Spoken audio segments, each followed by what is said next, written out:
Boa noite a todas e a todos. Novamente, vou repetir, é um prazer estar aqui com vocês para partilhar essa teoria do Ponte de Miranda, que faz tanto bem a quem a conhece. Eu soube que anteontem, numa entrevista, uma professora disse que aprendeu a teoria do fato jurídico por meus livros e que isso mudou a vida dela como bacharela. Então, vale a pena, né? A minha mudou, claro.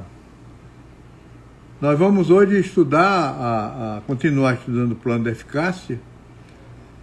O tema final é o da relação jurídica, é o maior e mais importante.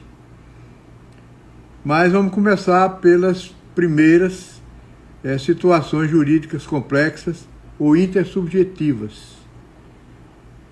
São situações em que, embora exija a intersubjetividade na situação jurídica, ela só vincula, só atinge uma esfera jurídica. Então, apenas um sujeito de direito é atingido, embora haja necessidade de que essa situação jurídica seja intersubjetiva. O exemplo clássico disso aí é a oferta e a aceitação. Vejam bem, essas duas categorias, o Ponte de Miranda considera as mais elementares do direito. É a vinculabilidade e a vinculação. O que caracteriza a vinculabilidade? É a possibilidade de que você revogue a sua vontade, ao seu gosto, ao seu prazer, sem limites. Enquanto a vinculação supõe necessariamente a irrevogabilidade daquela vontade. Então, o típico dessa categoria são as ofertas e as aceitações. São negócios jurídicos unilaterais que se destinam a formar um negócio jurídico bilateral, né? Então, vejam bem, a oferta, ela necessita que seja feita a alguém. Portanto, embora ela só vincule uma pessoa, ou só crie essa vinculabilidade em relação a uma pessoa, aquele que emite a vontade, aquele que manifesta a vontade, apesar disso, ela tem que ser a outra pessoa. Né? Seria um absurdo, uma verdadeira alucinação, alguém chegar no deserto e gritar assim: quem quer comprar minha casa? Quer dizer, isso não teria sentido. Então é preciso que se faça isso diretamente. A oferta ao público é uma espécie. Quando se faz uma oferta ao público, aquele que faz a oferta, ele se expõe a ser vinculado. Então isso é o que se chama de vinculabilidade. Quando eu digo no jornal, por exemplo, que o meu cachorro desapareceu e que quem levá-lo de volta para mim, quem eu encontrar e me trouxer de volta, eu pago uma gratificação. Quando eu faço isso, eu me expus a que alguém apanhe o cachorro, traga e então eu seja obrigado, cria-se assim uma relação jurídica, e eu seja obrigado a lhe dar aquilo que eu prometi. É a promessa de recompensa, né?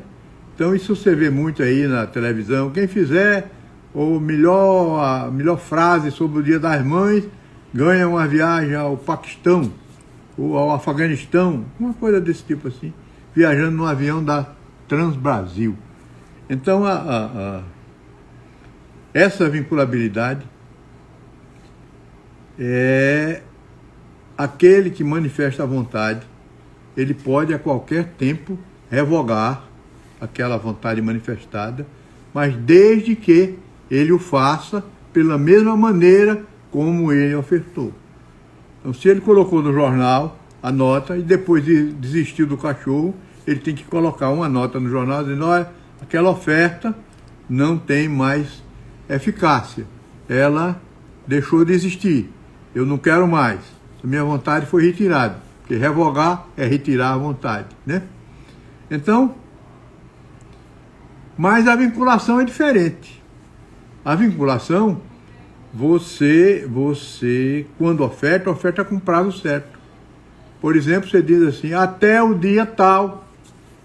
Então você fixa um termo, e quando você faz isso, você durante esse período, você não pode modificar essa vontade, nem retirá-la, sob pena de poder ser responsabilizado civilmente por essa revogação irregular. A oferta, quando se faz uma oferta a alguém, e esse alguém responde dizendo que aceita, eu oferto vender a minha casa por 50 mil reais e mando para alguém, eu ponho no jornal. E então chega alguém e diz, olha, eu dou os 50 mil reais, eu quero comprar a casa.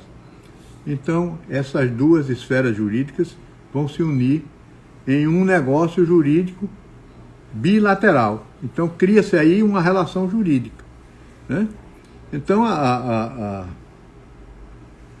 aí você vê o seguinte, que a oferta, ela cria a oportunidade de que alguém, o outro, exerça um direito formativo gerador, de fechar o negócio e criar o contrato, e criar o negócio jurídico bilateral. Ninguém se obriga sem querer. Ponha isso no seu juízo. Só aquele que quer se obrigar, aquele que quer se vincular ao negócio, é que pode ser vinculado, se ele manifesta uma vontade nesse sentido. Por isso é que você não pode, por exemplo, considerar-se devedor se você é herdeiro. O herdeiro, para que ele seja considerado partícipe ou para adquirir os bens do espólio, ou para assumir as responsabilidades do espólio, ele tem que aceitar a herança. Se ele não aceita, a herança não será dele. Ele não precisa renunciar, evidentemente, se ele for daqueles herdeiros necessários. Mas se ele for um herdeiro, por exemplo, testamentário, ele não precisa, nem é só não aparecer no inventário, não declarar que aceita. Quando se faz uma oferta, a aceitação tem que ser segundo a oferta. Se eu recebo a oferta e não concordo com ela, mas concordo, quero, interessa no meu negócio, em outros termos, eu faço o que se chama uma contraproposta, ou uma contra-oferta. Essa contra-oferta tem as mesmas características da oferta. Não é uma continuação daquela oferta, é outra, que quem vai aceitar é aquele a quem se fez a contra-oferta. Então, isso aí é o que é vinculação e vinculabilidade, que o Pontes chama de efeitos mínimos. Para mim, efeitos mínimos são ainda outros, que não esse. Esses já são efeitos que prevêem, que necessitam de uma intersubjetividade. Como eu disse, ninguém entra em relação jurídica sem querer. Há exceções. Por exemplo, quando você pratica um ato ilícito, aquele que praticou o ato ilícito entra necessariamente, obrigatoriamente, em uma relação jurídica com a vítima. Ele vai ter que indenizar a vítima. Então, aí, essa vinculação é por força da ilicitude. A mesma coisa no direito à personalidade. O direito à personalidade você não precisa querê-los. Eu quero o meu direito à vida, meu direito ao nome, meu direito à honra. Isso não existe. Esses direitos são compulsórios. Ao nascer, você recebe logo aquela massa, aquele complexo de direito, e esse complexo é independente da sua vontade. São irrenunciáveis. Você não pode chegar e dizer, não, eu não quero esse direito. Você pode não exercer. Veja, exercício de direito é ato de vontade. Só exerce direito quem quer exercer. Mas você pode ter o direito e nunca exercê-lo. Isso não afeta o direito da personalidade, por exemplo, porque ele é imprescritível. Ele não importa que se você agiu ou não agiu, exerceu ou não exerceu, aquele direito é seu. E você não pode renunciar. Alguns direitos de família, por exemplo, que também não dependem da sua vontade. Aqueles do parentesco, a relação sanguínea, essa daí é compulsória.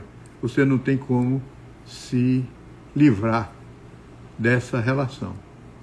Então,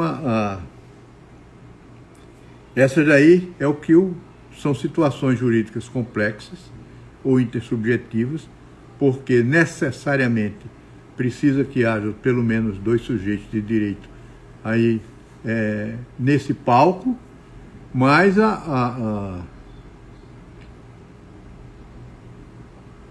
mas então são esses efeitos mínimos. Vamos segundo ponto de Miranda, que não é a minha opinião, né? A minha é diferente. Depois dessa, a partir delas, você cria as relações jurídicas, que são as situações jurídicas intersubjetivas plurilaterais, complexas plurilaterais. Portanto, que há mais de 2 sujeitos de direito vinculados, pelo menos, em posições diferentes, mas coincidentes sobre o mesmo objeto. Os interesses não são coincidentes. A quer uma coisa, A quer vender, B quer comprar, mas isso aí coincide sobre o objeto. Então, a relação jurídica, ela se forma através da vontade das pessoas, ou, naqueles casos que eu mencionei, do ato ilícito, do direito de personalidade, do direito de família consanguíneo, esses aí, eles criam a relação jurídica independentemente da sua vontade. Mas todas as outras dependem do exercício da vontade. São exercícios de direitos formativos geradores. A relação jurídica, diz o ponto de Miranda, é a segunda mais importante noção do direito.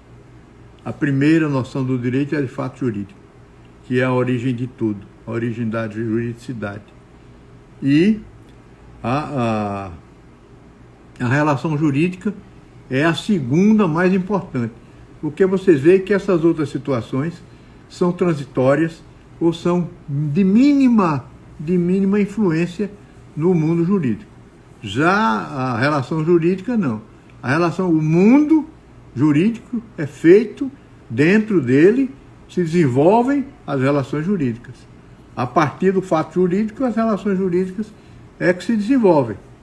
Então, esse é o segundo conceito mais importante, segunda noção, segundo ponto, a segunda noção mais importante da juridicidade, do direito. O que é uma relação? Uma relação, em essência, é alguém estar defronte de outro.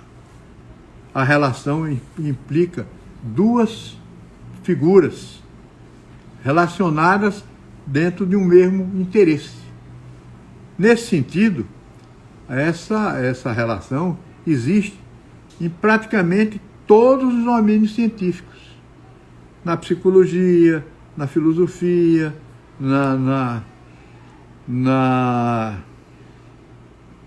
eu não diria na química nem na física, que são obrigatórias, mas aquelas que dizem respeito à vida social, aos homens em si, à sociologia. Então,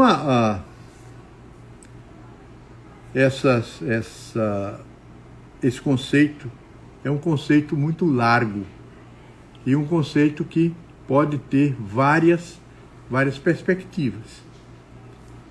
Toda relação intersubjetiva é uma relação. E então, a relação jurídica o que é? É uma relação intersubjetiva sobre a qual a lei incidiu.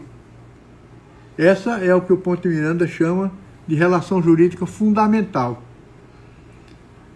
O noivo e a noiva vão casar. Existe uma relação entre os dois. E essa relação é juridicizada pelo casamento. Eu concordo, certo com você, fazer uma compra e venda. Isso é uma relação que previamente está no mundo ainda fática, que gera então, que entra no mundo do direito já como uma relação. Os negócios bilaterais, plurilaterais, todos eles nascem de uma relação jurídica desse tipo, relação jurídica fundamental, se é a linguagem do Ponte de Miranda. Então, há outras relações que elas nascem dentro do mundo jurídico, lá no plano da eficácia. É evidente, veja, que essa relação aqui, que acontece fora do mundo e é fática e recebe a incidência, essa relação ela vai produzir efeitos lá no plano da eficácia. Não no plano da existência, não no plano da validade, mas ela vai ter seus efeitos, as suas consequências lá no plano da eficácia. Porque no plano da eficácia é onde os efeitos jurídicos acontecem. Mas há certas relações jurídicas que surgem já dentro do mundo do direito. Por exemplo, uma relação de aluguel. Você contrata um aluguel, essa daí é uma relação fundamental. Entra no mundo já como relação e você vai lá para dentro do mundo jurídico. Lá, todo mês, nasce uma relação obrigacional, em que você vai ter que pagar o aluguel e o outro vai ter que receber o aluguel. Então, a distinção aí, isso não tem maior importância, né? Apenas eu estou mencionando para que se saiba qual é a orientação da teoria do fato jurídico. Bom, toda relação jurídica tem uma estrutura. Veja, qual é a estrutura de uma relação jurídica? Dois sujeitos de direito relacionados em torno de um objeto que tanto pode ser uma coisa, como pode ser uma promessa de prestação. Essas são as duas possibilidades. Uma você quer uma conduta humana. Por exemplo, nas relações jurídicas obrigacionais. Você quer que alguém preste alguma coisa. Ou então, ela recai, o objeto dela é uma coisa. Essa coisa, que ela é objeto, pode ser material ou imaterial, é um bem. O bem, o sentido de bem, é aquele que abrange tanto os bens materiais, pessoais. Então, aquele que você diz assim, pessoais não, a palavra não é pessoal, é corporais. Os bens corporais, aqueles que você pega, vê, que tem vida própria e estrutura própria na vida. E aqueles bens também imateriais, ou incorporais, que são os bens espirituais. Os direitos de autor, por exemplo, os direitos de nome, e assim por diante. Então, o objeto da coisa, ou é isso, e então você tem uma relação jurídica que se diz real, depois nós veremos essa classificação, ou então é uma promessa de prestação. O que é uma promessa? Por que uma promessa de prestação? Eu vou explicar a vocês. Antigamente, houve épocas em que a vida e o corpo, o ser humano, era objeto da obrigação. Se você não cumprisse sua obrigação, você podia até ser morto. Você podia ser preso. Você podia perder a liberdade. Isso em priscas eras ainda antes do direito romano se consolidar. Então, isso, no entanto, o direito viu que essa situação não era condizente com a dignidade do homem. Então, partiu-se não para o ato em si, mas para a possibilidade de que, se esse ato não fosse cumprido, que ele fosse substituído por uma outra obrigação. Então, quando se fala na promessa de prestação, é que, na verdade, se aquela promessa de prestação, não é a prestação em si, mas é a promessa humana de conduta de prestação. É isso que se fez. A prestação pode não existir, mas aquela promessa de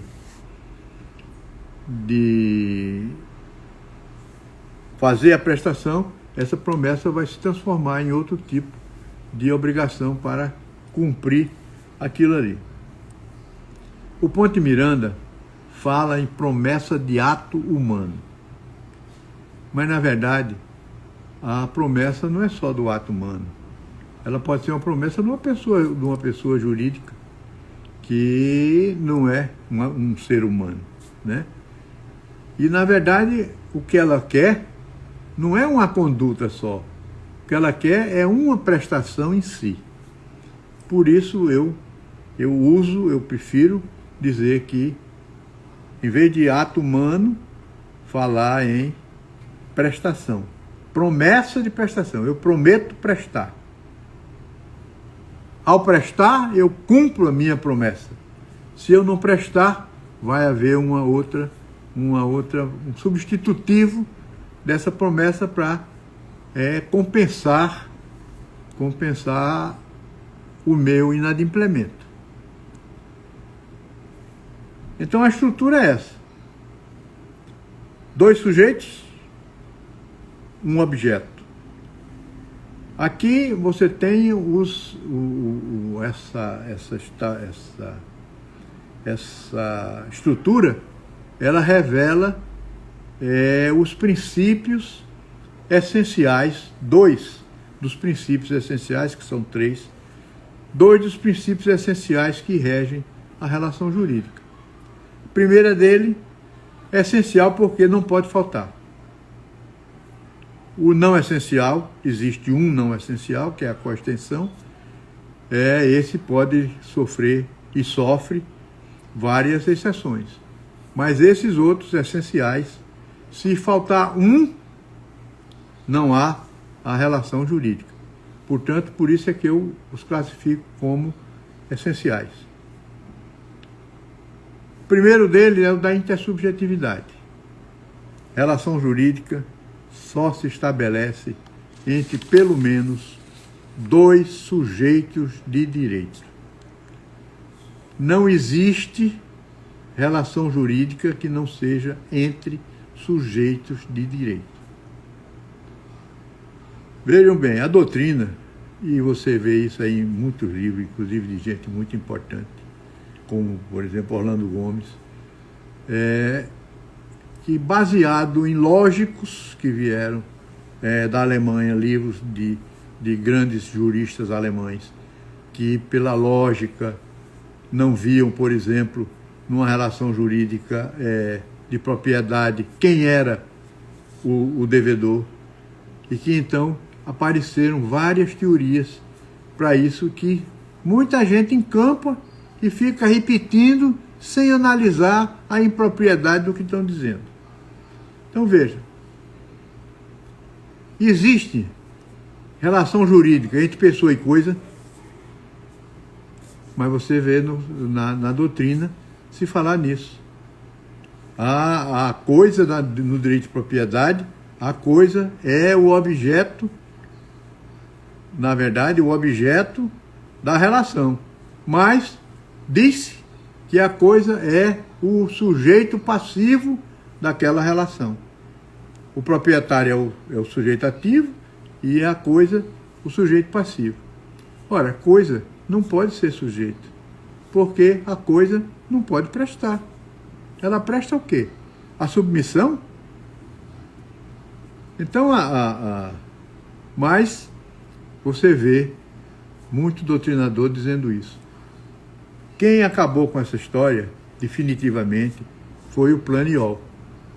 Planiol é um jurista francês, ilustre jurista francês do fim do século passado, começo desse século, que quando ele viu as críticas que eram feitas pelos alemães ao direito absoluto é aquele que todo mundo é responsável, todo mundo é sujeito passivo, todo mundo tem que respeitar como o meu direito à vida, o meu direito de propriedade, o meu direito ao meu nome, todos esses direitos dessa ordem.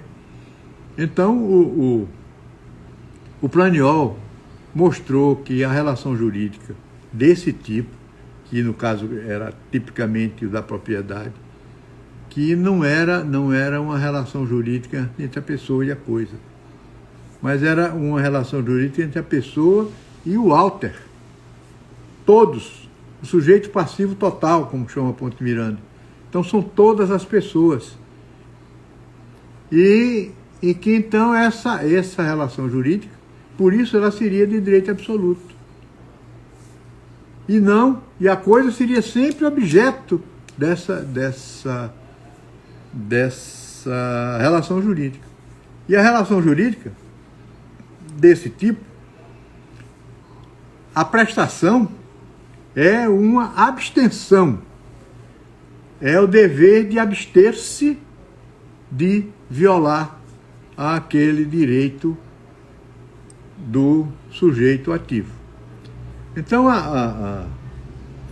quando ele disse isso, alguns autores alemães, e um deles famoso, o Thon, escreve-se T-H-O-N, o Thon, August Thon, ele tem um livro muito importante sobre pretensão. E nesse livro, ele critica a posição do Planiol. E faz um argumento que me parece muito tolo. Mas ele diz o seguinte: então, como é que eu tenho a minha casa aqui, em Berlim, e os pigmeus lá na África estão relacionados comigo? São meus devedores em relação ao meu direito de propriedade aqui em Berlim. Quer dizer, isso é uma loucura. Ele não entendeu, e isso o Planiol também não soube explicar direito. Ele não entendeu que essa relação se estabelece não aquele cara que está lá no fundo da África, na época era isso, mas no Japão, na China, nos Cafundó do Judas, porque ele é meu devedor. Ele é meu devedor porque se ele chegar e entrar em contato com a minha esfera jurídica, os meus direitos, os meus deveres, os meus patrimônios, isso aí, se ele entrar em contato com isso, ele tem que respeitar esse meu direito. O sujeito passivo total é esse. É um dever que todos têm, mas que não sou devedor em si. Mas na hora que eu encontro ou enfrento ou chego junto de uma esfera jurídica, eu não posso penetrar nessa esfera jurídica.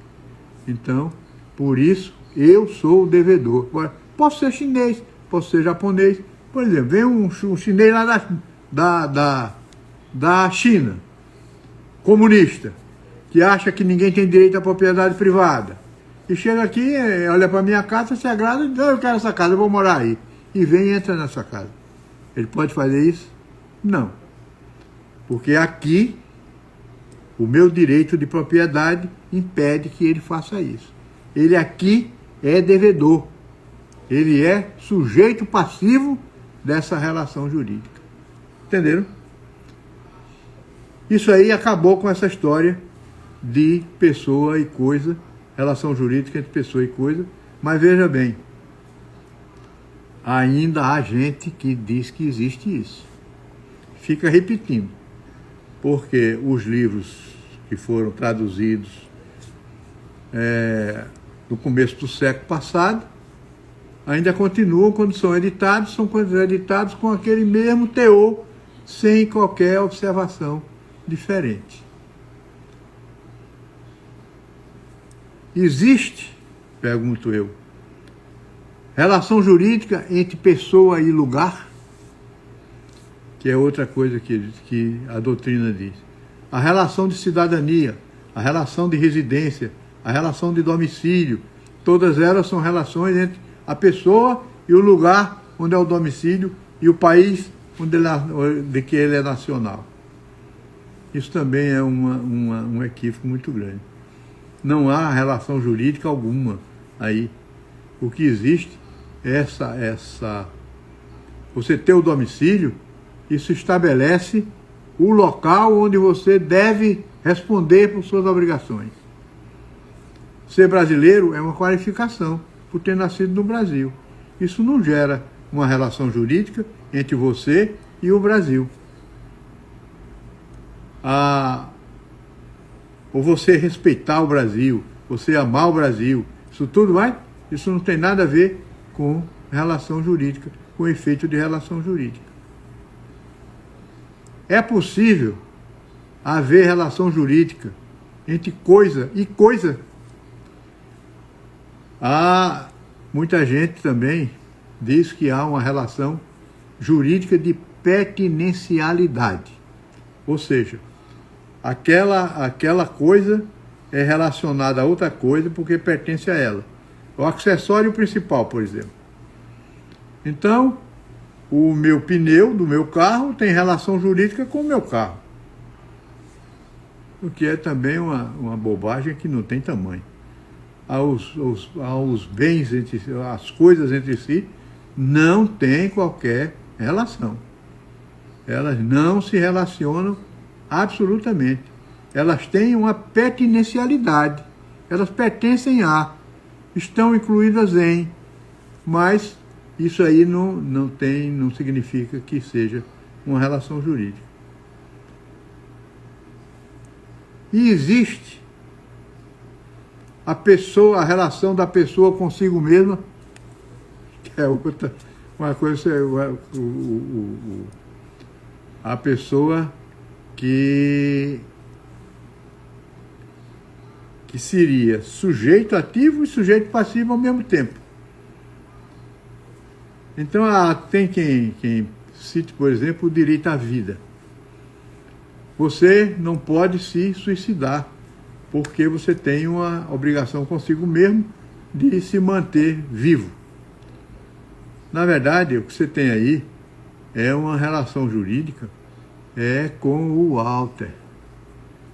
O seu dever com a sua vida, quando nós estudarmos direito, eu vou mostrar isso a vocês, o dever de manter sua vida é em relação à comunidade. Não é um direito consigo mesmo, é um direito em relação à comunidade. Ou melhor, um dever, no caso, um dever em relação à comunidade.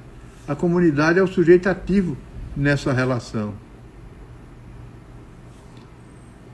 A procuração em causa própria, por exemplo, que você dá e a pessoa exerce a procuração em causa própria, você diz, aquilo é um contrato consigo mesmo.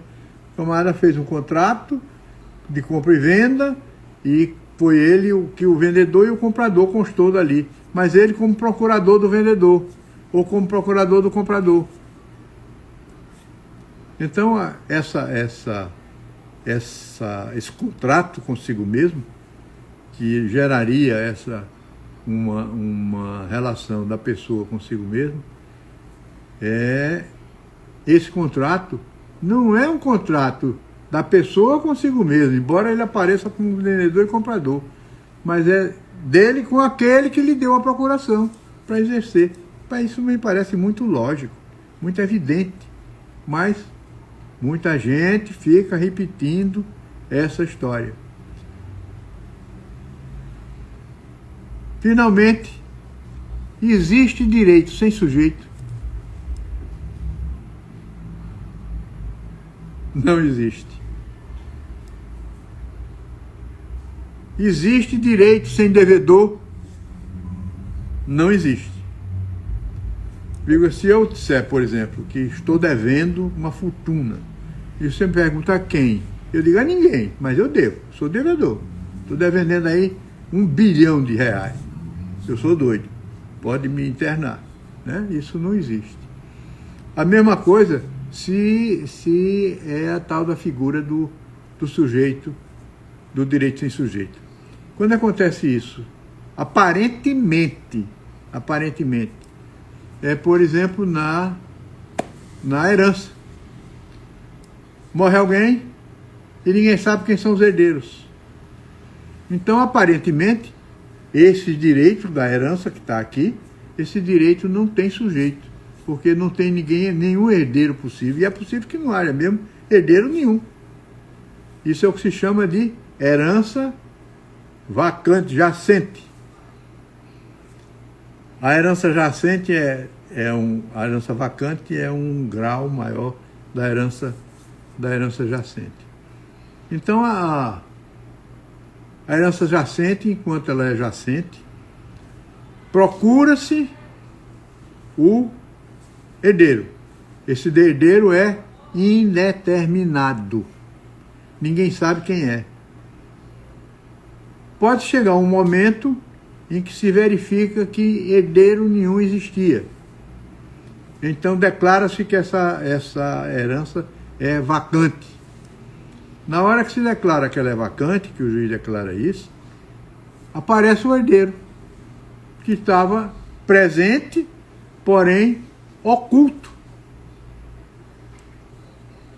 Quem é esse herdeiro? O poder público.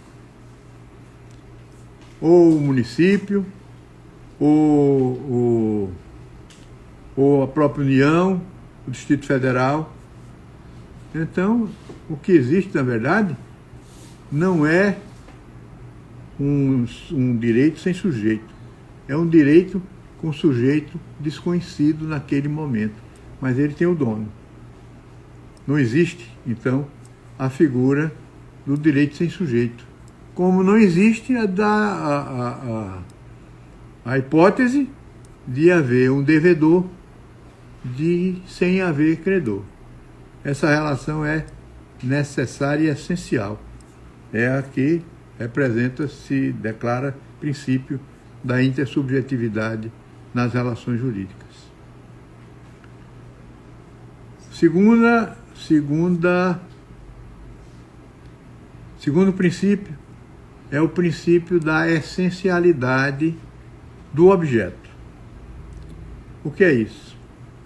Toda relação jurídica tem um objeto. Não há relação jurídica sem objeto. Seria uma coisa meramente abstrata, uma coisa puramente lógica, sem nenhum sentido e sem nenhum valor no mundo. Como eu disse, o objeto ou é um bem, e então você tem como o direito de propriedade, ou uma promessa de prestação. Essa promessa de prestação pode ser de uma prestação de fazer ou de não fazer. E então a prestação, esse objeto é indispensável. Se faltar objeto, não se tem relação jurídica. A terceira categoria, terceiro princípio, é o princípio que eu chamo assim, princípio da correspectividade de direitos e deveres, pretensões e obrigações, ações e exceções, ações situação de acionado e exceção, situação de exceptuado. Esse é o conteúdo básico de uma relação jurídica. Do lado que se chama ativo, você tem o direito à pretensão, à ação e à exceção.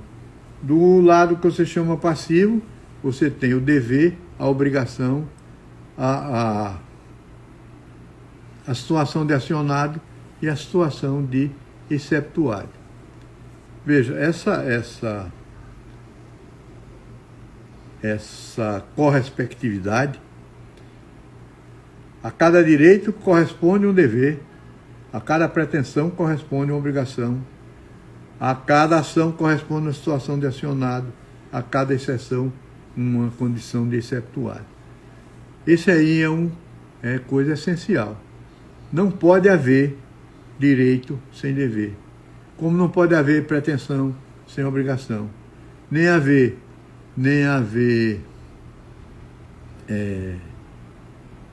ação sem uma situação de acionado, nem exceção sem a situação de exceptuado. Essa correspectividade, eu chamo assim, mas há quem fale em correlação, em princípio da correlação de direitos, que é a mesma coisa no fim da história.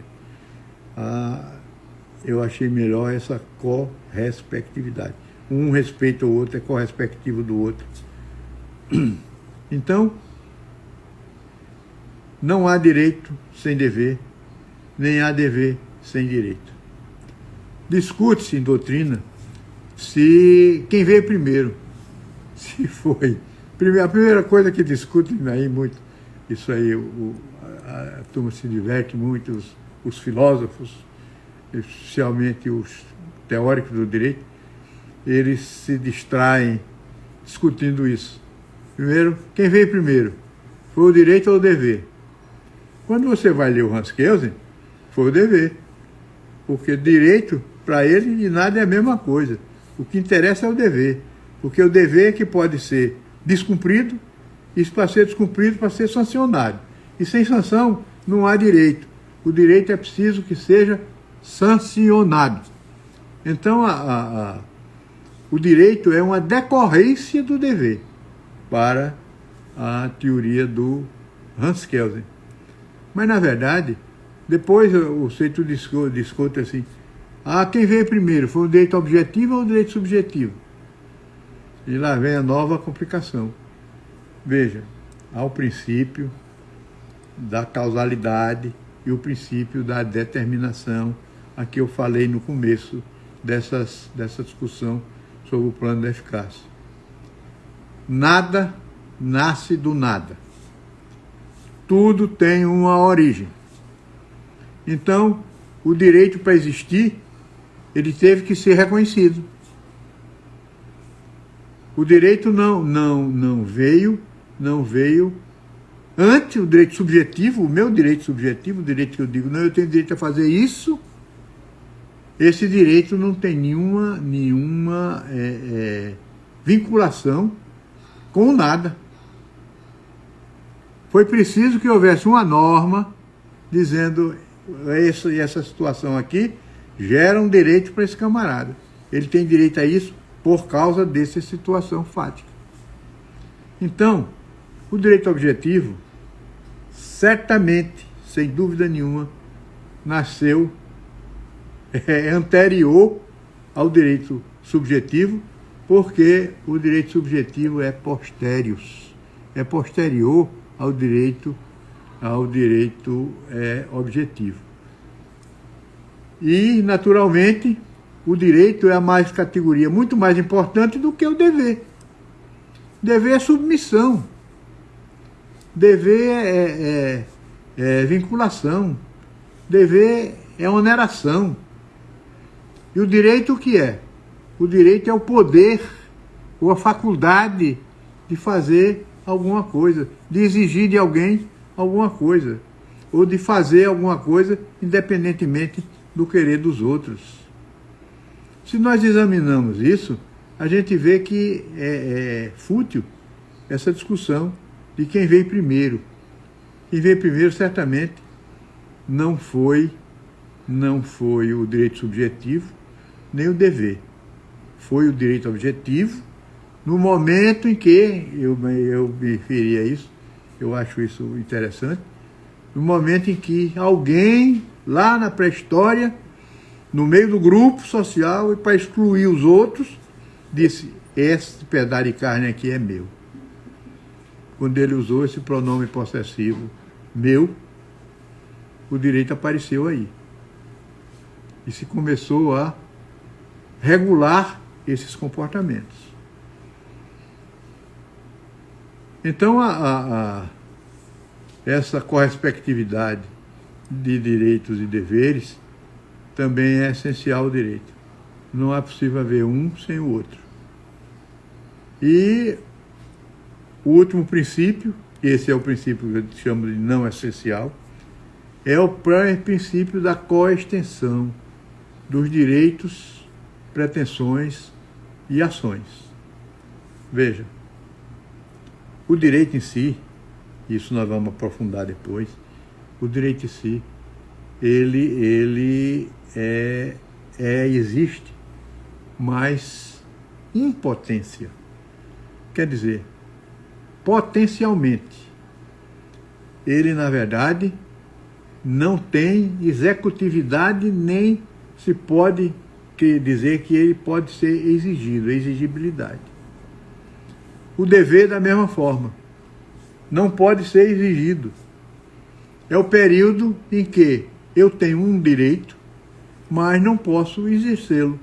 Por exemplo, eu emprestei um dinheiro a alguém para ele me devolver no dia 30 de setembro. Até lá, no dia 30 de setembro, eu tenho o direito e ele tem o dever. Mas eu não posso exigir que esse dever ele cumpra. Porque esse meu direito só vai ser exigível no dia que ele receber, ou se transformar, se transfigurar em pretensão. A pretensão é o momento a partir do qual o direito se torna exigível. Eu posso cobrar. E o dever também se transforma em obrigação. A obrigação é que torna a prestação exigível. Eu sou obrigado a prestar. Antes disso, quando só existe o direito, só existe o dever, essa prestabilidade ou exigibilidade da prestação, essa não existe. Se a minha pretensão é desatendida, porque o credor, o devedor, não prestou como devia, então nasce para mim o que se chama ação. E para o devedor, a situação de acionado. Veja uma coisa, essa estrutura é de uma relação jurídica de direito material. O direito material é aquele que gera, cria direitos e deveres. O direito formal é apenas instrumental. Mas o direito material é isso. Essa ação, quando eu falo nela, essa ação é ação de direito material. É a ação que torna o direito impositivo. Veja, a pretensão, o direito se reveste da pretensão. Essa pretensão o torna exigível. Eu posso cobrar. Não fui atendido, então eu tenho como impô-lo. Porque o sistema jurídico autoriza você a impor o seu direito. Inclusive, atingindo o patrimônio do devedor. Mas essa ação, nem sempre eu posso exercê-la. Nem sempre eu posso exercê-la, vamos dizer assim, diretamente.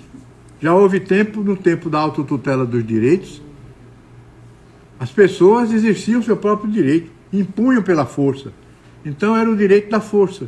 Aquele que era mais forte impunha o seu direito ao outro. Quando o Estado se estabeleceu, quando o Estado se organizou, chamou a si esse poder de impor o direito, de realizar o direito material. Então, nesse momento, ele criou a chamada pretensão à tutela jurisdicional.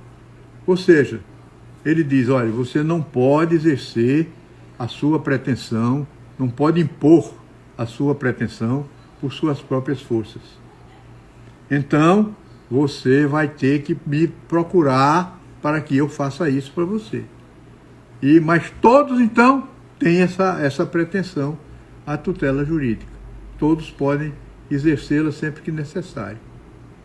Então, mas essa ação de direito material, em alguns casos, eu posso exercer pessoalmente. Por exemplo, no desforço pessoal imediato, invadir a minha posse, eu boto o cara para correr, se eu tenho poder para isso, se eu tenho força para isso, né?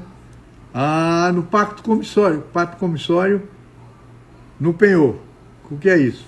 Eu faço um pacto com o credor para que ele venda o bem penhorado que eu empenhei, penhorado não, que eu botei em penhor, e então esse penhor, quando se vencer a dívida e eu não pagar, aquele a quem eu empenhei o bem pode vendê-lo.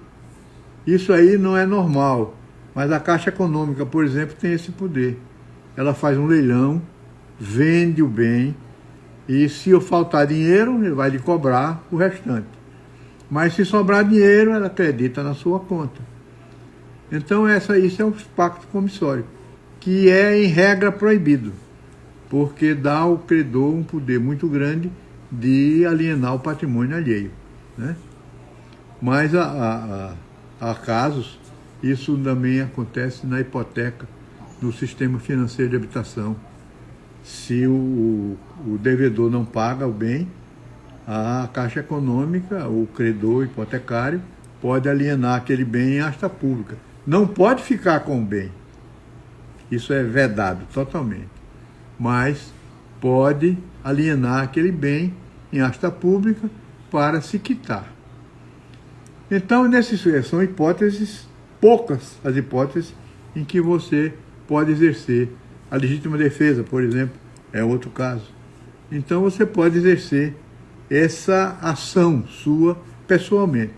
Mas, em regra, essa ação tem que ser objeto da ação processual, que eu chamo de remédio jurídico processual. Exerço a minha pretensão à tutela jurídica através de um remédio jurídico processual. Pode ser uma ação de cobrança, uma ação ordinária, o que for. Então, quando eu vou ao juiz e peço a minha ação, o que é que eu digo? Doutor juiz, eu tenho um direito material. Esse direito se transformou numa pretensão. Essa pretensão não foi cumprida, porque ele não cumpriu, o devedor não cumpriu a obrigação. Então eu quero que o senhor tome a minha ação e obrigue ele a me pagar. Imponha a ele o pagamento. Isso é que é a ação, que é objeto litigioso no processo civil, né? O que o juiz vai decidir é se você tem essa ação de direito material e se essa ação realmente é sua. E se então ele a efetiva. Veja, aí se diz assim, e a ação processual? A ação processual é remédio jurídico processual, como chama o Ponte de Miranda. Na verdade, o que é? É aquilo que a gente chama ação, e ele usa, quando fala nela, usa entre parênteses, entre aspas, ele diz que aquela ação não é outra coisa senão o instrumento processual para você fazer valer, efetivar a sua ação de direito material. Então, essa ação é a de direito material que eu estou falando, não é ação processual. Que a gente fala, porque eu fiz uma ação executiva, uma ação ordinária. Isso aí é remédio. É matéria processual, matéria formal. Né? Então, veja, o conteúdo de direito material é esse. Porque você tem relações jurídicas de direito material e relações jurídicas de direito formal. As relações jurídicas de direito formal, elas não têm essa mesma estrutura. Primeiro, em geral, quando o processo se completa, a relação jurídica é angular. É do autor com o juiz, do juiz com o réu, do réu com o juiz, do juiz com o autor. Então, a relação jurídica é angular. Não é triangular porque na base as partes não se entendem diretamente. Né? Depois, a estrutura é essa. Depois, o conteúdo dela são direitos e deveres, pretensões, obrigações, exceções, como são na outra, que se referem tão somente ao exercício, primeiro, exercício da pretensão à tutela jurídica. Ainda falta 3 minutos. Aqui? É? Estão me dizendo que falta 1 minuto. Então, então, pretensão à tutela jurídica, pretensão ao remédio jurídico e devido processo legal. Os conteúdos se referem a isso, na relação jurídica de direito formal. Então, estamos chegando ao fim. Agradeço a atenção de vocês. Me ponho à disposição para responder a quaisquer indagações que se queiram fazer. E dou muito boa noite a vocês, como faria não vou dizer o nome daquele cara, mas na verdade, boa noite e uma feliz resto de semana. E na próxima quarta-feira estaremos aqui